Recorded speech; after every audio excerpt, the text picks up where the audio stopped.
Directement de Bangalore, en Inde, ANN met en lumière l'expansion de l'Église adventiste dans la région. Découvrez la mission transformatrice de l'Église adventiste du 7e jour pour les sourds en Jamaïque. Au Brésil, des classes de l'école du sabbat lancent un projet musical.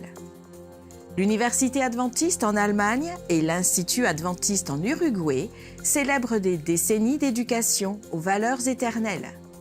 Restez à l'écoute des actualités d'ANN et laissez-vous inspirer par des histoires d'espoir et de transformation.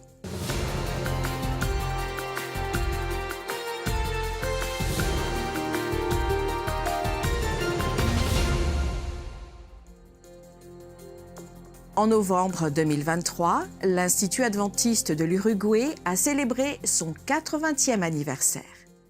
Une étape historique importante, compte tenu en particulier du contexte laïque du pays.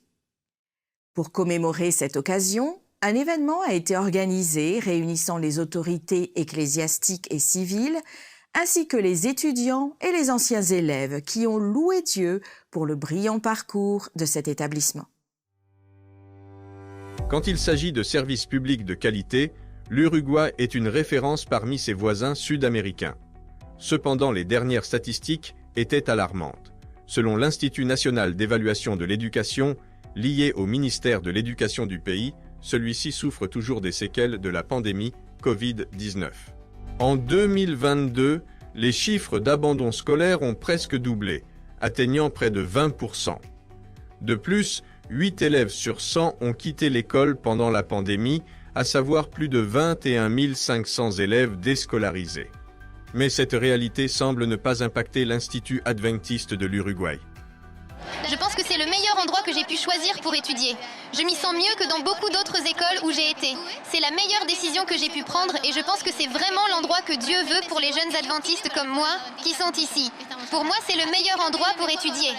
Entre le 17 et le 18 novembre, l'Institut adventiste de l'Uruguay a célébré 80 ans. Des autorités civiles et religieuses étaient présentes pour cette occasion. Parmi eux, le pasteur Marc Gittard, un ancien élève, aujourd'hui directeur de l'Institut. Je suis ému en pensant que j'étais élève ici. Mes anciens camarades et moi n'en reviennent pas que je sois devenu directeur. Mais la gloire revient à notre Dieu qui transforme des vies lorsque nous la mettons entre ses mains.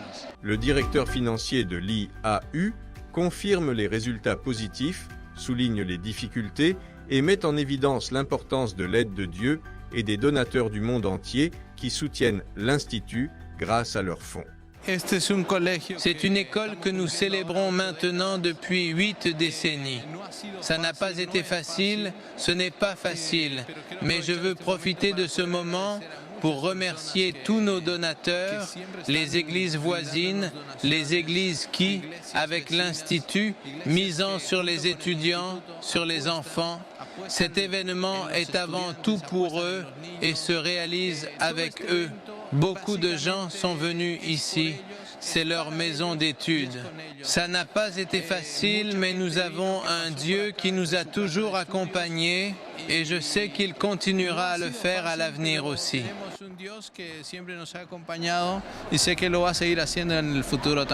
Mais surtout, selon le directeur de l'école, l'héritage de ces 80 ans d'histoire est inestimable. Il y a déjà beaucoup d'espoir et de nombreux jeunes ayant des valeurs et des principes, et surtout, nous laissons la vie éternelle dans leur vie. Qu'ils connaissent le Christ comme la solution à tous leurs problèmes. En Allemagne, l'Université adventiste de Friedenau célèbre ses 125 ans. Fondée en 1899 en tant qu'école missionnaire, l'Université adventiste de Friedenau, en Allemagne, célèbre fièrement son 125e anniversaire. Affiliée à l'Église adventiste du 7e jour, l'institution propose 10 diplômes en sciences sociales et en théologie. Établie en tant qu'école d'industrie et de mission en 1899, le campus a évolué malgré des défis tels que la Première Guerre mondiale. Après la Seconde Guerre mondiale, l'occupation soviétique menaçait sa fermeture, mais l'université a triomphé et a repris ses activités en 1947. Au fil des ans, elle s'est transformée en séminaire théologique de Friedenau et, en 1990, a obtenu l'accréditation de l'État en tant qu'université. Aujourd'hui, Fridensoo est un pôle d'excellence académique et de collaboration de recherche mondiale. Alors qu'elle se lance dans une célébration d'1 an, des événements spéciaux marqueront ce qu'elle laisse en héritage. ADRA Espagne apporte de l'espoir et un abri aux villages touchés par les tremblements de terre dans la région de l'Atlas au Maroc. L'équipe se concentre sur les zones situées à plus de 1500 mètres d'altitude, luttant contre des conditions hivernales extrêmes. En collaboration avec des partenaires locaux, ils fournissent un logement immédiat et à moyen terme, améliorent les installations sanitaires, distribuent du bétail pour les moyens de subsistance et autonomisent les jeunes. Un effort complet sur 6 mois pour impacter durablement les populations dans les montagnes de l'Atlas. Daniel et Martha visitent l'un des villages les plus touchés par le séisme de septembre dernier, au Maroc. Depuis, des camps temporaires et des tentes en plastique ont accueilli des populations entières, dont les maisons ont été détruites par le séisme de magnitude 6,8.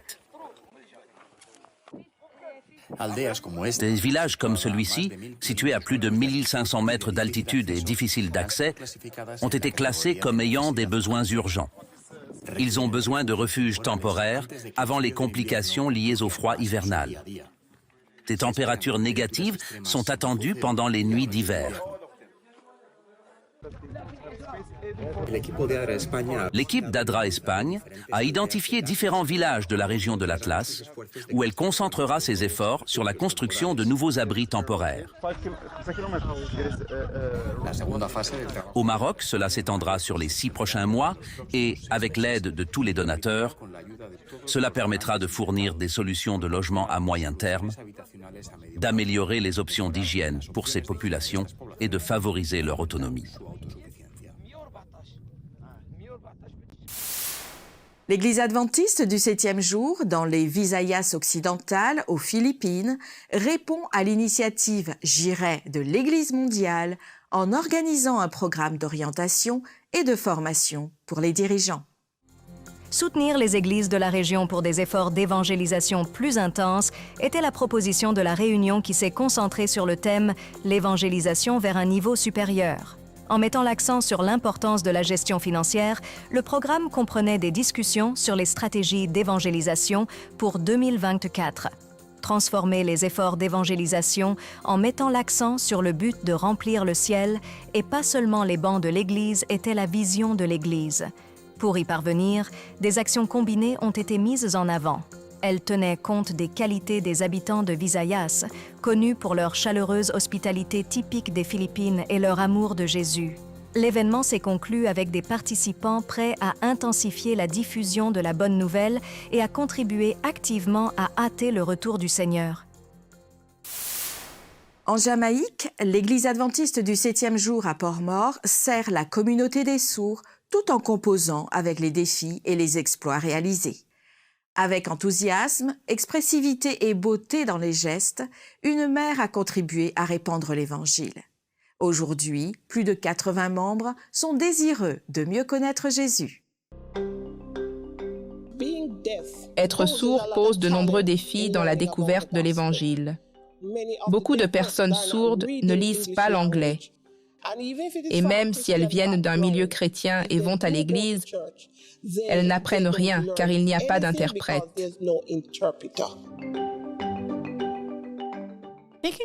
Pensant aux personnes malentendantes, comme sa fille Maester, Leven a enseigné la langue des signes dans les églises en Jamaïque.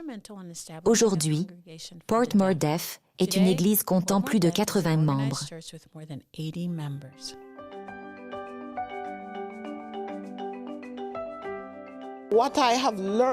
J'ai vu les personnes sourdes devenir autonomes et donc plus enthousiastes à l'idée d'en apprendre davantage sur Jésus.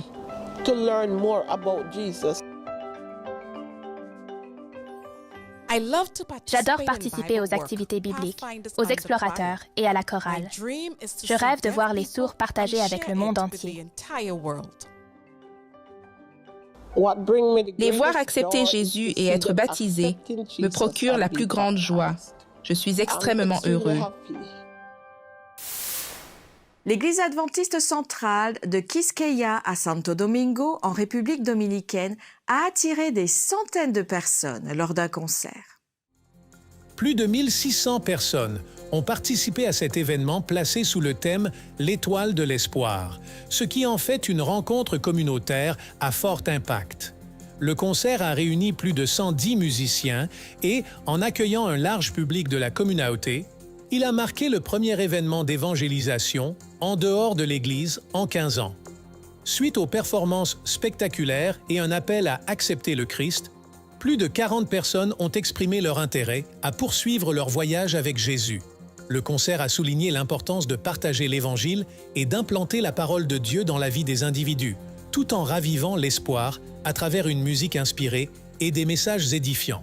Créée en 1995, l'Église adventiste du 7e jour central Quisqueya compte plus de 500 membres actifs et est la plus grande église adventiste de la République dominicaine. Si vous voulez en savoir plus sur les adventistes du 7e jour et leurs croyances, ceci est pour vous. Aujourd'hui, le pasteur Franck Hazel animera une discussion sur la croyance fondamentale numéro 26, la mort et la résurrection. Ce qui nous arrive lorsque nous mourons, c'est que nous sommes endormis. La Bible le décrit comme une sorte de sommeil. Jésus a dit aux disciples lorsque Lazare était mort, « Lazare dort ». Ils ont dit, « Seigneur, s'il dort, allons le réveiller ». Il a dit, « Je vous explique, il est mort ». Mais la Bible décrit souvent la mort comme un repos, un sommeil. La mort n'est pas aussi dévastatrice. Elle n'a pas le dernier mot et ne signifie pas la fin. Dieu l'a décrit comme un sommeil, même si pour nous, c'est le pire qui puisse nous arriver. Mais lorsque nous sommes en Christ, que nous connaissons Dieu et avons une relation avec lui, nous adoptons la même pensée qui est de ne pas craindre la mort, car une fois que je meurs, si je suis fidèle, le prochain visage que je verrai est celui de mon Sauveur. Je ne sais pas, Kelly, ce que tu penses. C'est très bien que tu relèves cette particularité, que le langage du sommeil est une métaphore, et ça renforce le pouvoir de Dieu de nous réveiller à nouveau, de nous ressusciter. Ce n'est pas que l'état de mort est égal à celui du sommeil. C'est vraiment une image. C'est une image, une métaphore. C'est une façon de décrire quelque chose en soulignant la possibilité d'une résurrection future. Dieu essaie de terminer exactement ce qu'il a commencé quand il nous a créés. Il n'a pas prévu que le péché soit notre destin. Le péché a interrompu une intimité, une relation d'amour, une famille. Il a interrompu l'éternité. Dieu veut nous ramener à ce qu'il a commencé, je crois, au début, c'est-à-dire vivre en relation avec cette création qu'il aime tant. Nous ne sommes pas dans une boucle sans fin. La résurrection nous indique une reconnexion. Il y a une espérance qui va au-delà de la mort. C'est la résurrection dont on a parlé. Les classes de l'école du sabbat lancent un projet social musical au Brésil. Dans Des mains qui jouent, les participants suivent des cours de chant, de solfège et s'adonnent à la pratique d'un instrument.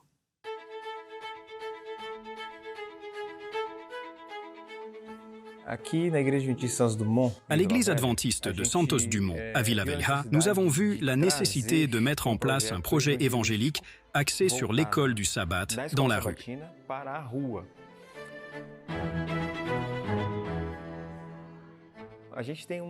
Nous avons une grande volonté d'atteindre nos voisins, y compris ceux qui sont dans le besoin, dans un très grand besoin.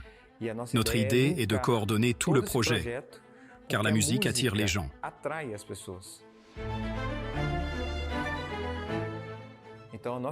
Nous voulons attirer les gens vers nous pour être plus proches d'eux, afin qu'ils soient touchés par Jésus.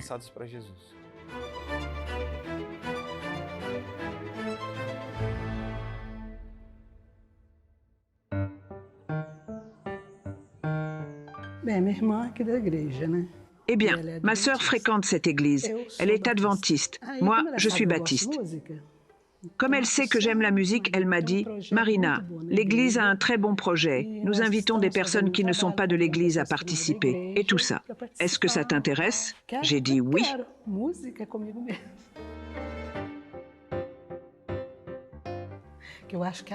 Je pense que la musique élève beaucoup l'Église. Une musique bien jouée, bien chantée. C'est un très bon outil d'évangélisation. Rien ne me touche plus que la musique. Elle me touche plus qu'une prédication.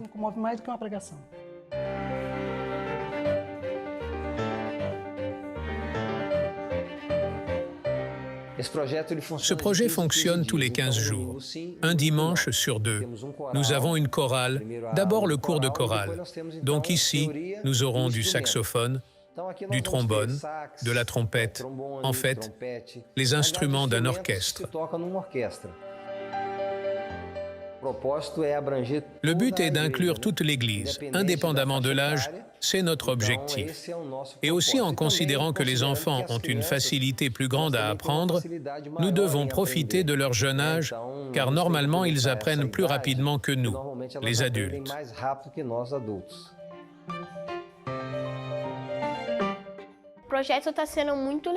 Le projet est vraiment génial, il aide beaucoup de personnes. Ma mère en est un exemple, car elle m'a dit qu'elle aurait aimé avoir cette opportunité quand elle était enfant, mais elle ne l'a pas eue.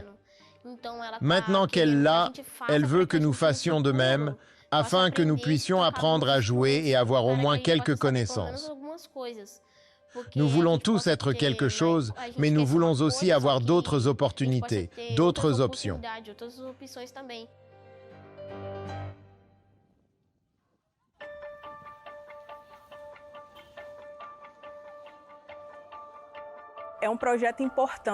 Ce projet important est la réponse de notre Église à l'appel du Christ.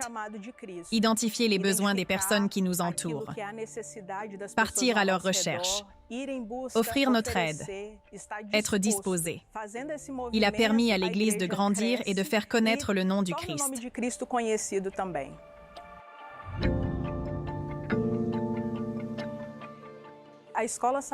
L'école du sabbat est une école missionnaire. Ici, nous comprenons l'idée et la mettons en pratique. Lorsque l'Église commence à s'engager dans ce mouvement, c'est une grande joie.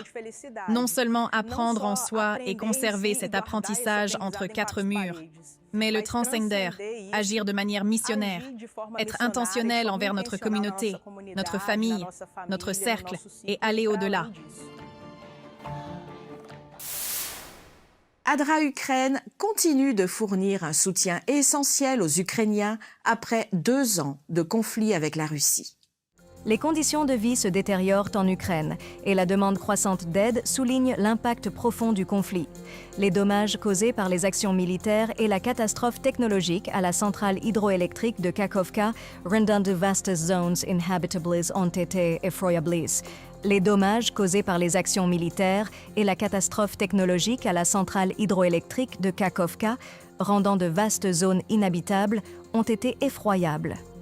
Le déplacement de personnes en raison de la perte de contrôle sur des parties importantes du territoire aggrave la situation. L'aide substantielle fournie par ADRA Ukraine, grâce au généreux soutien de partenaires internationaux et de bénévoles du monde entier, est remarquable. L'ONG adventiste offre une assistance complète comprenant des denrées alimentaires, une aide financière, des programmes d'évacuation et un abri, en répondant aux besoins médicaux, en approvisionnement en eau et en biens non alimentaires tels que les vêtements, les chaussures, les générateurs, etc.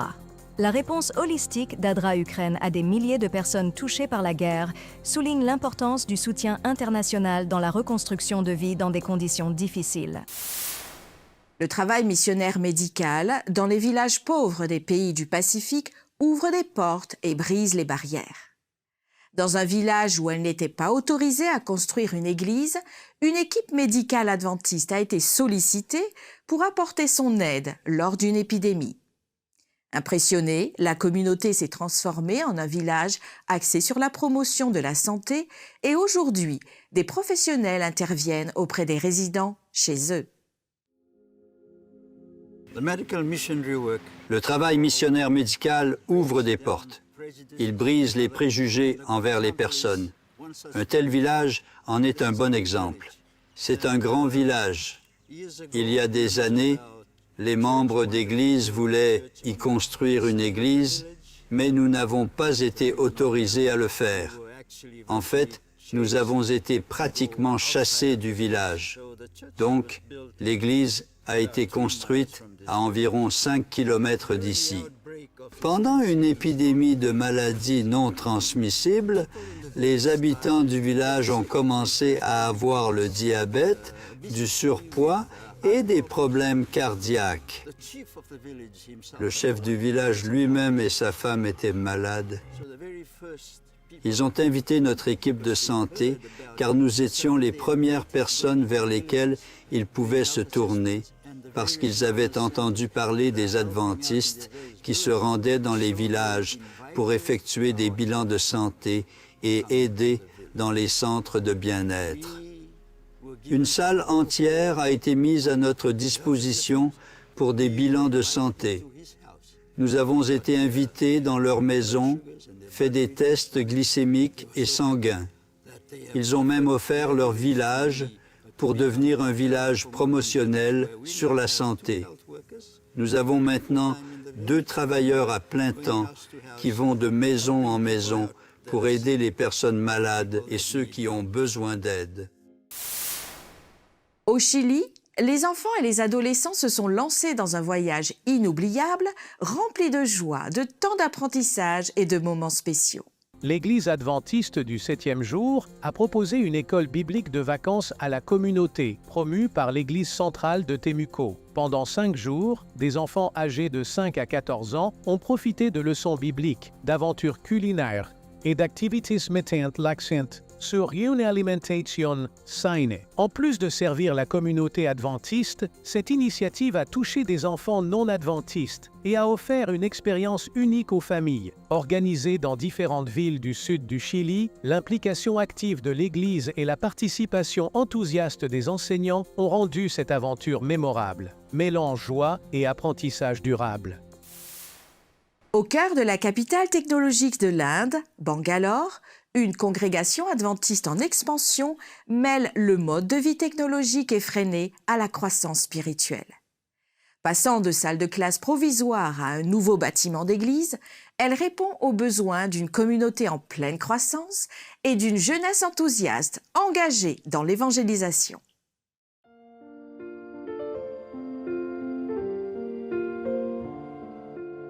Bangalore est parfois surnommée la Silicon Valley de l'Inde, car c'est le centre de l'industrie technologique du pays. De grandes sociétés technologiques multinationales y ont établi leur siège. Et Bangalore abrite des institutions d'ingénierie et de recherche de premier plan. La création d'une assemblée religieuse a été difficile, mais un nouveau groupe de croyants a vu le jour sur le campus d'une école adventiste. Quand j'étais plus jeune, nous organisions cette église dans les salles de classe. Après quelques années, nous sommes allés dans les laboratoires pour se réunir comme église. L'Église centrale Canada a été créée en 1971 avec 30 membres. Elle s'est considérablement développée au fil des ans, au point où un besoin d'espace plus grand devient indispensable. Chaque jour, nous avons plus de 200, voire 257 personnes pour être précis, qui nous rendent visite dans cette église. Si vous jetez un œil, voyez derrière moi à quel point l'église est remplie. Les membres d'église ont prié pour avoir un lieu de culte plus grand. Afin d'accueillir les activités de l'église, l'école a inauguré une église sur le campus. La plupart des personnes qui fréquentent cette église parlent le kannada, la 3e langue la plus ancienne de l'Inde, après le sanskrit et le tamoul. Près de la moitié des 8 millions d'habitants de la ville parlent le dialecte kannada. Cette église dispose d'un groupe de jeunes qui s'engagent et se mobilisent auprès de notre entourage. Il est très difficile de les garder dans l'église. En d'autres termes, ils aiment aller à la rencontre des gens. Il était donc temps pour nous de mettre les choses en pratique, partager ce message de l'Évangile. Nous y sommes donc allés, nous leur avons rendu visite. Nous avons vécu un bon nombre d'activités avec eux. C'était unique. Ils ont adoré ce que nous leur avons proposé. Ils ont découvert que quelqu'un était là pour s'occuper d'eux. Et je suis sûr que grâce à cela, ils vont rentrer en contact avec le Christ. La plupart des jeunes sont des actifs travaillant dans le domaine médical et dans des entreprises technologiques. Le temps est leur ressource la plus rare, mais ils s'engagent malgré tout dans le ministère. Pour la Journée mondiale de la jeunesse, ils ont transformé l'événement d'un jour en un programme de 3 semaines. Ils ont distribué des prospectus et rendu visite à des personnes dans le voisinage environnant, mais aussi dans des villages éloignés là où il n'y a pas de présence chrétienne. L'Église centrale de Canada avait besoin d'un bâtiment à part pour se réunir, parce que sa population était trop importante pour les installations de l'école. Grâce à l'une de vos généreuses offrandes du 13e sabbat en 2020, ils ont trouvé une propriété et poursuivent leur projet. La plus grande église Canada de Bangalore n'avait pas de bâtiment propre jusqu'à présent. Le Seigneur a ouvert des portes et à quelques rues d'ici, nous construisons notre nouvelle église. Il s'agit d'un bâtiment de 4300 mètres carrés. Nous sommes en train d'y construire 2 étages. Le rez-de-chaussée sert de parking, le premier étage est une église et le deuxième est un balcon. Au total, cette église pourra accueillir entre 400 et 450 personnes. Après ses modestes débuts dans une petite salle de laboratoire, cette église aura son propre bâtiment. L'emplacement exceptionnel offre de nombreuses possibilités d'exercer un ministère plus important, en particulier auprès des résidents de la classe moyenne et supérieure des quartiers environnants. Nous vous remercions de prier pour les membres de l'Église du Centre de Canada dans leur ministère. Merci de soutenir ce projet et ceux à venir par vos offrandes du 13e sabbat. Merci d'avoir suivi ANN. Rejoignez-nous la semaine prochaine pour plus de nouvelles du siège de l'Église adventiste du 7e jour. Saviez-vous que l'Église adventiste a une chaîne YouTube où vous pouvez regarder ANN Vidéo, ANN in Depth et plein d'autres vidéos étonnantes sur la prophétie, la santé et l'étude de la Bible? Cliquez sur le bouton S'abonner pour ne jamais manquer une nouvelle vidéo. Vous pouvez également nous laisser un commentaire ou un sujet de prière. Une équipe prie pour vous. Avant de nous quitter, voici une bonne nouvelle tirée de Éphésiens 3 au verset 20 et 21. À celui qui peut faire, par la puissance qui agit en nous, infiniment au-delà de tout ce que nous demandons ou pensons. À lui soit la gloire dans l'Église et en Jésus-Christ, dans toutes les générations et au siècle des siècles. Ainsi s'achève notre programme de cette semaine. N'oubliez pas que vous pouvez toujours visiter adventiste.news/fr pour des nouvelles quotidiennes et des vidéos. À la semaine prochaine pour d'autres nouvelles de foi, d'amour et d'espérance. Que Dieu vous bénisse.